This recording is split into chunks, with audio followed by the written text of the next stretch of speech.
dreamt and envisioned myself being a part of a community. The type of community I had read about in my English reader, primary 4 English reader, Macmillan reader, in the 80s. And in that reader, there was a story about a community. Now, that community, they had a market. And in that market space, you didn't see any person except the people who were buying things. Does anybody remember? Hand show, please. Okay. Now, that community, their style of transacting was to place the number of stones that the product cost, and everybody would truthfully just go. If you saw 10 stones or 10 sticks, you pay the amount of money, and you take your product and you go away. There was nobody checkmating them or looking at you stealing my product or anything. Nobody was in the market until the day a thief who thought they were stupid to keep their wares open like that came into that community. Now, why did I long to be part of that community, you will ask? I long to be part of that community because I was intrigued by their trust, by their mutual respect, and by their selfless ambition. I'm wondering, the fact that they were not there is two things. Maybe they are resting, maybe they are using that time they could have spent in the marketplace to do many other things that spending time in the marketplace will stop them from doing. So I wanted to be in that kind of community. I long to be in that kind of community. Now, I also noticed that to me, why I wanted to be part of that community is the fact that I believe they had conquered self. They had gone beyond doing everything because of themselves. They had conquered self. Now, as sad as I felt about it, I have since woken up from that dream of wanting to be part of such a community. Fast forward to my reality as a teenager and now a mature woman. I have long been in a dilemma. Truth is, I want to smile and hug and truthfully tell the woman sitting next to me, you're so beautiful, you're so lovely, you're so strong. I want to tell her how great it is for me to be near her and learn from her. I want to join my hands, I want to join my funds, I want to join my idea and even faith with another woman so we can fulfill our dreams of building some of those mind-blowing structures for the good of all. I want to make friends and just laugh with no airs. Yet, I want to be by myself. I dey fear people. And I am sure people dey fear me. Why now? Why? That's the question I'm asking. Why? We're all seated here. And I'm sure many of us have that same desire that I have. That, hey, I want to do things with the other person.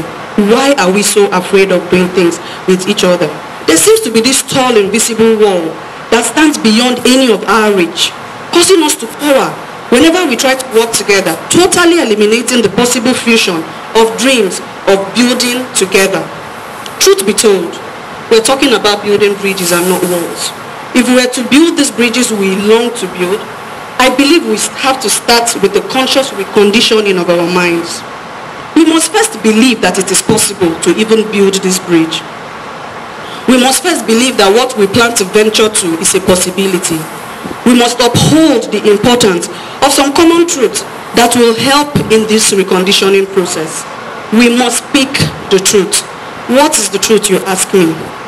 We must speak the truth about the importance and the sustainable gains of a good and exemplary parenting as a mother. We are here as mothers. Truth is, do we really hold on to that truth, that what we do plays a very, very vital role in building the women who are to continue these bridges we are planning to build? We must also speak the truth that not all men are monsters. Not all men are unsupportive of their wives or daughters. The truth that there are some men and fathers who are understanding, who are supportive, who are gracious and wise to support and play their role in the actualizations of the dreams of their wives and their daughters. Because this has been, for me, imitation, where all men, and all. The truth is there are men who are supportive. We must hold on to that truth so we don't lose what they have to offer for women to build. We must also tell the truth about the gains of a balanced scale in business. A skill that upholds integrity and fairness in our dealings with our partners and our staff likewise. We must tell the truth of the importance of the acquisition and application of knowledge in our pursuance of relevance and dominance in any given sector. You don't just walk into success. We must prepare. We must tell ourselves the truth about the preparation of where we want to be. We must also tell ourselves the truth behind our supposed humility and selfless love for humanity. Truth is, many of us venture into these things not to get for humanity to gain anything. It's all about us. We must tell ourselves the truth. The truth that self is what we are mostly about is really not about the society. It's about us.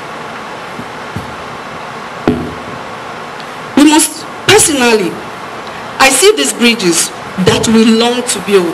I see these bridges spanning across societal limitations of age, of gender, of educational qualification, plus even religion, social class. I see them representing a mindset. I don't see these bridges as a structure you see. I see these bridges representing a mindset. A community of people who are equipped with the right attitude, character, and expertise, willing to work together to develop a sustainable system built on the integrity of the character of every woman and girl child. As we aspire to build, as we plan to build, I believe we must first carry out some recognizance survey by asking ourselves some key questions that, in my opinion, will give a clearer picture of what we seek and facilitate a much more structured project. Questions I want us to ask ourselves. Why do we really seek to build these bridges? Why do we really seek to build these bridges? The bridges we build, are we seeking to build them to cater for a particular stratum in the society? Or do we seek to build a bridge, to set up a bridge that is an elitist structure? We must ask ourselves that question. We must also ask ourselves, how sustainable and far-reaching do we plan for our bridges to be? Do we hope to build transgenerational bridges that stand the test of time, or seasonal bridges that may degenerate for lack of use due to lack of trust? Where and what do we hope for these bridges to be rebuild? What do we hope for them to lead us away from? And where do we intend for them to lead us to? Are we willing to say bye-bye to distrust, to selfish pursuits, to conflict, to prejudice, to ethnic and religious bias, to the lies we tell ourselves, and wholeheartedly embrace a place where synergy, communal growth, truth, thrust, and balanced and just scales are the guiding light? Do we plan for these bridges to be accessed by every woman who exhibits the character? Or are we willing to make the access to this bridge a function of social class, educational background, wealth, ethnicity, or religion? These are questions we must ask ourselves. How dependable is the integrity of our proposed bridge? How dependable is it? If we answer these questions truthfully and with all sincerity, and are clear on these preliminary concerns, I am sure that drawing the plan for these bridges will follow smoothly. We won't spend so much time on the drawing table trying to draw the plan for these bridges. Now that leads me to the next big thing, the building blocks for these bridges. If we are to build these bridges, we must first see ourselves for who we truly are. We are the building blocks for these bridges. Every woman seated here, every girl child seated here, we are the building blocks for these bridges. Our mindset and the integrity of our character will greatly determine the integrity and the quality of the building blocks, and will most definitely affect the quality of the bridge we plan to build. The CEO, now, it will all affect the quality of the bridge we plan to build, because a bridge is only as strong as its building blocks and the integrity of the builders. Because yes, we might have the right building blocks, but if the builders lack integrity, then the bridge might as well not stand. As building blocks, we must first realize that no one person can do it all. There is no one building material that isn't important in its own right in the erection of every building. We are all important as building blocks for these bridges. The CEO here present, the grandmother, the house help, that little girl, that market woman, that teacher, that public worker, the list goes on and on and on. We must also take our attention ourselves and focus more on community. No, I'm not referring to our self-identity. I'm not referring to our self-identity that showcases that uniqueness that causes us to stand out. No, the self I'm referring to is that self that is the sole reason why we give that first smile or say that first hello. We must let go of that self. We must let go of self as the ultimate reason why we do everything. Why so, you ask? Because being self-consuming isn't so healthy at the long run. Being self-consuming doesn't lead to a sustainable growth. Now, I need to explain what I mean by self. For me, self justifies reaching out for another man's. Let me take that again. For me, we're all seated here, we're women, and then some of the wonderful men here with us. Self, for me, justifies a woman taking another's man, even though it hurts for her to see the man admiring another woman. Community, on the other hand, cares and respects another enough to say no, even if she is approached by that one's man. For me, care sees no qualms in stealing another's idea while pretending to be partners. Community understands the importance of synergy and the gains of a mutually beneficial relationship guarded by integrity.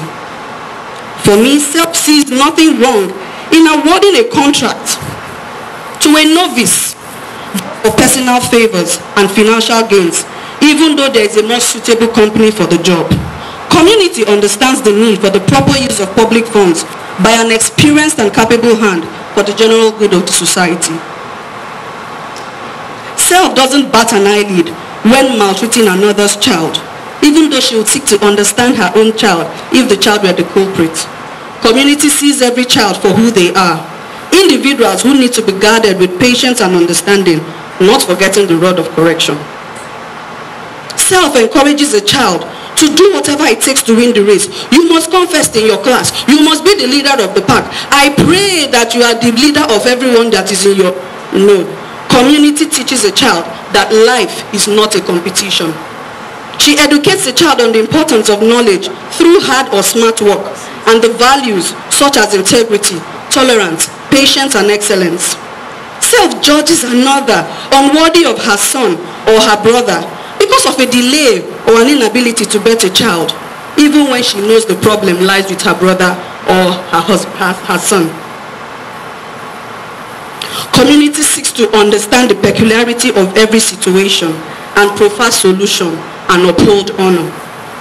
Self keeps a blind eye to that obvious molestation or exploitation of another for reasons I am yet to understand. Community faces the truth and does her little bit to help and correct the sad situation. Self is all about me, me, me. No matter how selfless and laudable my actions are. Community seeks the transgenerational, progressive, and sustainable good for all in the land. Community sees every conversation, every relationship as an opportunity to inspire, to encourage another to positive thinking and action. How well we work together will determine how smoothly and how fast we can get these bridges up and ready for use. We cannot accomplish much if we don't see the need to build more for the gains of our society and our community rather for self-gain. We can choose to think less of self and more. Can we choose to think less of self and more about us as a body? So how can a cute eyelash or eyelid bat when the face is unwashed? How cute can you be? How can a rotten brain boast or explore and bet amazing possibilities if it is housed by a degenerated heart, which is weak and incapable of seeing the vast possibilities that the brain sees? If we are more communal in our thinking, our children will have a better chance of actually making our world a better place. than we have made it. Because our community will be one vast emergence of people who have the power not just to build bridges, but also to make sure that those bridges serve as passages through and through lands of great exploits and unrestrained expressions. Our community will be made up of a vast array of peculiar, distinct, yet complementing lights, all to form one big illumination that dispels every form of darkness on its path. Our lights will shine through every female child, every teacher, every lawyer, every business owner, every medical practitioner, every inventor, every farmer, every politician, every pastor. Our actions will affect your children tomorrow. We cannot afford to waive off the importance of seeing community over self, as some of us do today by justifying our self-consumed and anti-progressive actions. Seeing community over self today changes our narrative tomorrow, as this puts us on a path of self-valuation at all times. If we choose to see community over self, it will guide our every action. It will guide our every speech. You would check, you would evaluate yourself. What I'm about to do, is it for the good of the community or for my own good? We will always find ourselves questioning our why. If it doesn't have a purpose other than self, then we do not go through with it. I am a communal building block. What about? Can we be more communal in our thinking? Thank you.